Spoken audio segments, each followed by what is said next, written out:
হ্যাঁ, সুন্দর ঘ্রাণ উঠতেছে।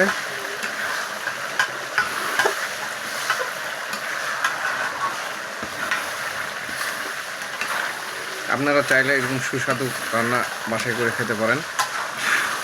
প্রথমে আপনাকে পিস কুচি করে নিতে হবে মাংসের পরিমাপ অনুযায়ী।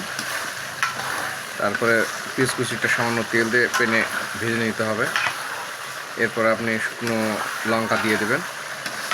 তারপরে পেঁয়াজটা যখন একটু আঁচে রাখার পরে যখন মরা মরা ভাব হয় তখন আপনি সুন্দর আদা রসুন বাটা দিয়ে দেবেন। তারপরে জিরে দিবেন, হলুদ গুঁড়া দিবেন, লবণ দিবেন। তারপরে আপনার লবণ দেওয়ার পরে যখন আদা রসুন মশলাগুলো যখন আপনার মানে কষে নেওয়া হবে তখন আপনাকে দিতে হবে দারচিনি, সাদা ফল, কালো ফল, তেজপাতা।